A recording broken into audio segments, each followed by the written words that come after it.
Yes, everyone. This is the facelifted version of the Range Rover Velar, and I'm going to tell you all why I'm very impressed with it. Now, guys, this is the Range Rover model that changed the Range Rover image, just like the Range Rover Evoque did, guys. Now, the thing about the Range Rover Velar was that it was one of the first ever Range Rovers to have pop-out door handles, guys. And I think this was inspired by the fact that Tesla popularized pop-out door handles, and then Mercedes as well started introducing it on their cars. This Velar introduced it in the late 2010s. Well, basically it was released with those pop-out door handles. They look great. But the thing is, it was supposed to mark a turning point for the Range Rover brand, because there was a time where the design and everything of the Range Rover vehicles, like the big Range Rover and the Range Rover Sport, they had a rather classic style to them. They had this identity that always stuck with them. But then, in wake of the demand for electric cars, many car manufacturers have shifted to simplicity. We have to talk about the price tag. This Range Rover Velar costs 101,000 euros. Is it good value for money or not? We're gonna find out in a moment, guys. Let's get on with the review right now.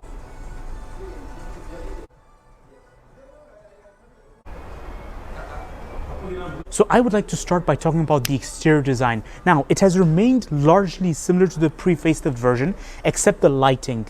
The pre-facelift version had a rather oval shape here, but now they just stuck to a different line there. Fake air vents or real air vents? It's hard to tell with the plastic there. Don't quite understand why Range Rover has this bit of detail on the bonnet. It does look nice from a distance, but I don't get it. What's the use of having it there if it has no purpose? Now everyone, the rear design. Again, the lighting has seen massive changes, guys, and even some more additional details to the lights. How great is that?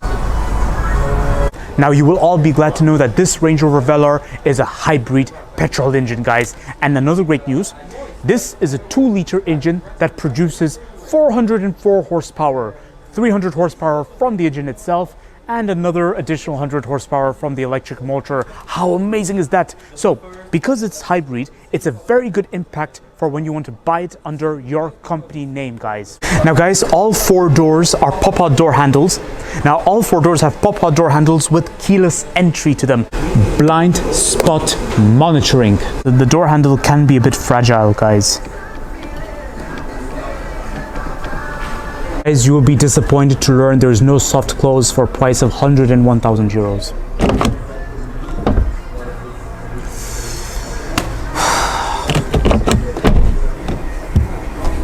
Now, if we're talking about the design and who it's meant to compete against, I personally don't really know, because we have prominent competitors. Like, for example, for the Range Rover Sport, it's meant to pick a fight with the BMW X5 or the Audi Q7. The big Range Rover, my favorite, is meant to pick a fight with the BMW X7 or the Mercedes GLS. But then when it comes to the Range Rover Velar, it's not 100% clear who was it intended to compete against, or the question should be, was it even meant to compete against anybody? Because when I look at the Velar, the first thing that comes to my mind is something like a Lexus of certain type. I think it would have been the Lexus RX. That would make sense, because it wasn't also clear who the Lexus was trying to compete against. So it could be the Lexus RX, or maybe something like an Audi e-tron, except the Audi e-tron is electric. This is not electric. Yes, everyone. The interior of the Range Rover Velar.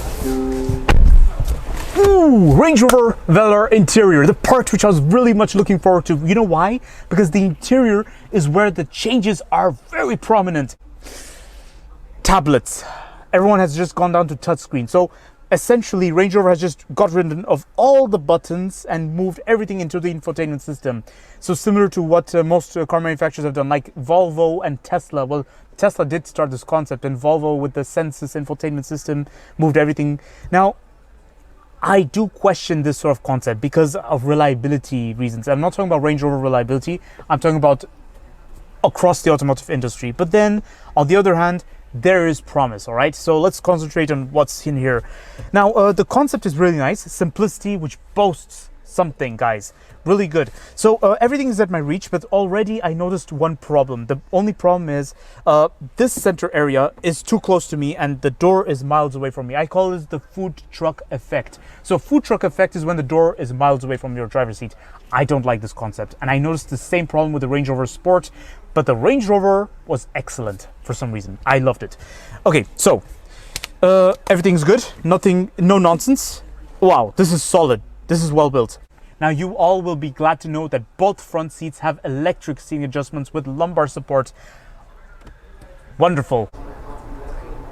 And it's leather seats, guys. Black leather seats, perforated now. Front seats are heated and ventilated, guys. Great. Now, steering adjustment is rather special. Now, apparently there's a little knob which you just have to turn, and then only you can adjust the steering wheel. Up, down, in and out. Okay, now the setting to move it up or down is not very plentiful, but otherwise you can move it in and out, which is great. Yeah, something you'll just get used to eventually. But then to lock it, you have to turn this knob back.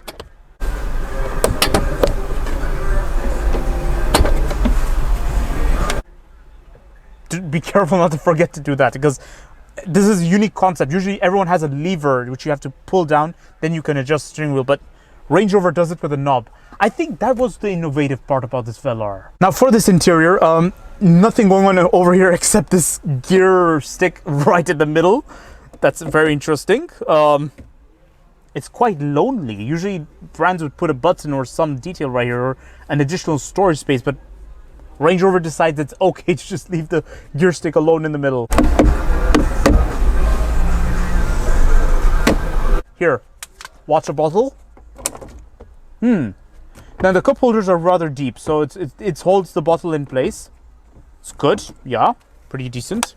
Now, we have to cover practicality solutions since we started talking about the storage space. Oh, right. Now the central console is rather special. It's a unique concept I've never seen before. I thought they would open like this, but apparently they open like this. Now this part is rather thick. It had me thinking there's something in there, like an additional storage or something. Like either I opened it wrong or something. Okay. USB point charging, guys. Great. Don't see any 12-volt socket, but I like the material it's lined with. Now, glove box over here, pretty decent, average for its segment and price. Like it. Now, unlike the big Range Rover, you do not get this that opens. Whether this is unfortunate or not, you all be the judge. But I like the trim over here, decent. No sunglasses holder, but you do get a panoramic sunroof. So great for this, but not great because I don't know where I'm supposed to put my glasses on a sunny day. Now you do get additional storage space right here, wireless recharge for your telephone, micro storage space right here, and a little charging port right there. And of course, we cannot forget about the door bin, guys. It can fit a water bottle in there, but it is rather deep, guys. Check this out. Wow. It's good. It's great for its standards. Time to check out the infotainment system, everyone. The part which is also exciting. Now, the infotainment system is nicely detailed. It's very easy to use, very responsive. I love this diagram, by the way. I saw this in the Range Rover as well. It is immaculate. I just love it. I always like this detail, especially when they show you the mechanical aspect of things. The diagram, mechanical diagram. Wow, looks great. And it even has a compass. Wow. And fun fact, you do know you can also control the heating of the rear seats through this infotainment system. You can even control driving styles, driving mode. I mean, everything is moved onto the infotainment system. I'm just trying to... Wow, slope assist even. Over here is your digital instrument cluster, everyone. It looks fantastic. Let's try and see what it looks like.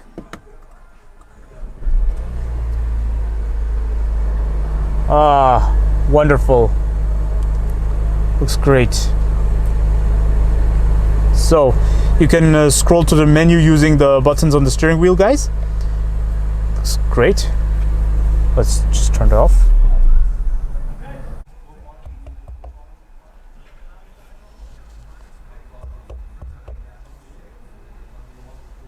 Now this is one large door latch, guys.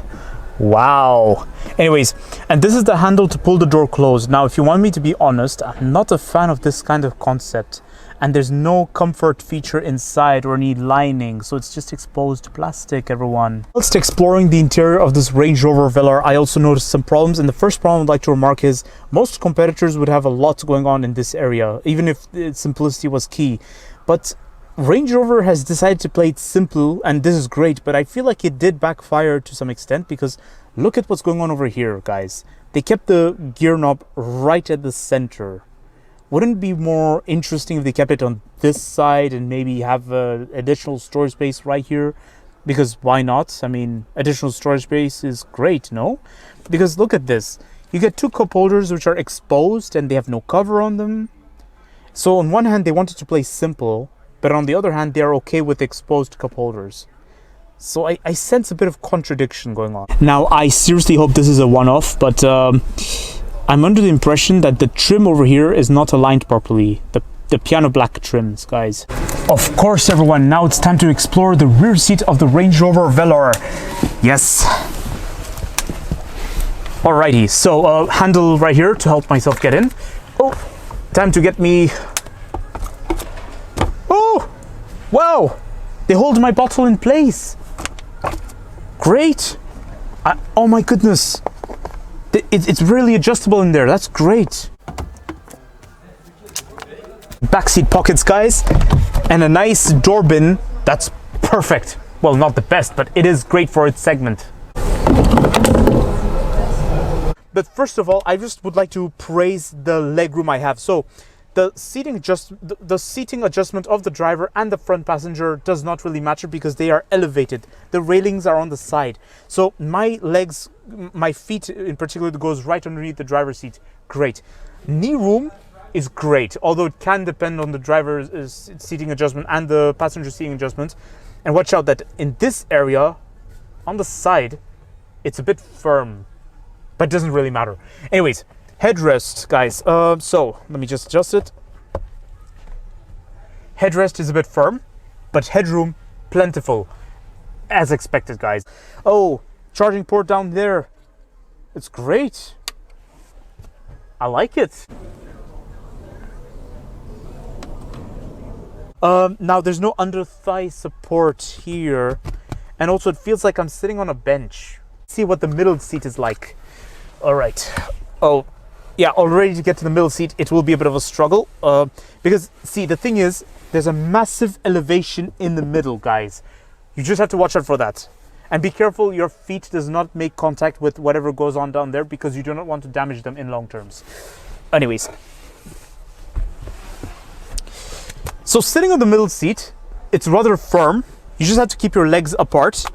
But otherwise, better view outside. Now, one thing you have to be very careful about the rear door of the Range Rover Velar. This part sticks out very sharply, guys. And like, especially because whenever I open the rear door of any car, I tend to stand very close to the door. That's just my habit. See, I tend to open it from here, and then this edge will always hit my chest. So every time opening the Velar, I have to take a few steps back. It is time to check out the boot space of the Range Rover Velar, guys. So electric rear doors, everyone. So the boot space is great, guys. You get a flat lip right here. So it's just flat right here. You can slide your luggage in there. Although I don't get the point of these plates right here if the bumper is above. You guys get the point. What's the purpose of these plates if the bumper is also on the same level? I mean, what's it protecting? Because the suitcase can easily make contact with the body paint right here. And I just don't get it. It's like having a defense over there when something vulnerable is right there. You get nice hooks over here, and they are foldable. And you do get 12-volt sockets right there. Little storage space over there. Now you do get your repair kit underneath, guys. So, yep, otherwise nice quality of the flat floor.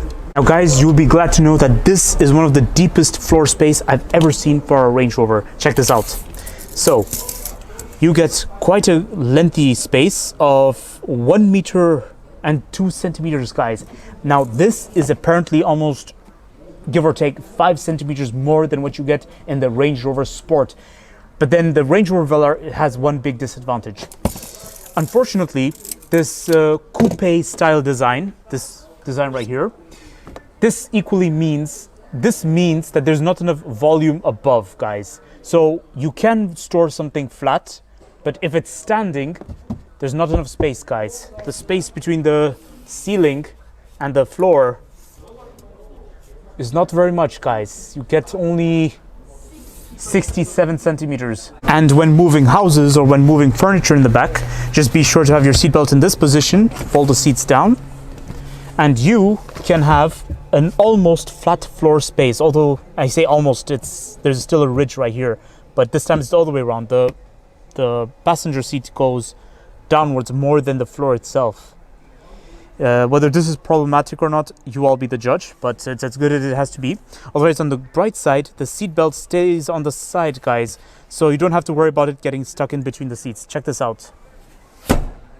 Perfect, job done. And you do get ISOFIX, I forgot to mention that. So here's my conclusion of the Range Rover Velar, everyone, the facelifted version. I have to say that it is very promising. It has seen massive improvements, especially in terms of the interior and how they've aimed for simplicity. Although I don't really think that quest for simplicity has really played in their favor, because it seems to have created even more confusion than solving any existing problems, if you know what I'm saying, guys. I respect the quest for simplicity, but what was the need to have that gear stick all alone over there? Come on. Additional storage space, or maybe have a cover over the cup holders. Anyways, that's not a big deal. What really is a big deal is that Range Rover is going places, especially with this Velar. I have to say that for a price of 101,000 euros, it is just good value for money, and there's nothing to add to that. Here's the reason why. I'm not about to say it's the best, and I'm not about to say it is great, but then I cannot say it's just okay value for money. This Range Rover was fairly equipped, but then also there were some things that were quite alarming. And also, I was not entirely convinced about my seating position, guys. The door was too further away from me compared to the center. Now, I prefer consistency. Both sides have to be the same distance from the driver's seat. So, yes. I saw this in the Range Rover Sport as well. However, the Range Rover was very consistent. I loved that, but not with the Velar. Now, in terms of style and cheaper tax, this is the car for you.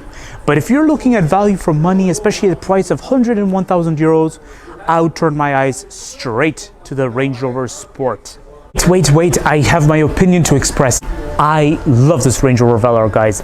This Range Rover Velar may not be perfect, guys, but it's one of the most promising competitors currently available, especially as Range Rover's player, guys, because this is a competitor that doesn't really have other competitors apart from something from Lexus. So don't forget to like, comment, and subscribe, and stay tuned for more videos that are on the run. And I have a question to ask all of you.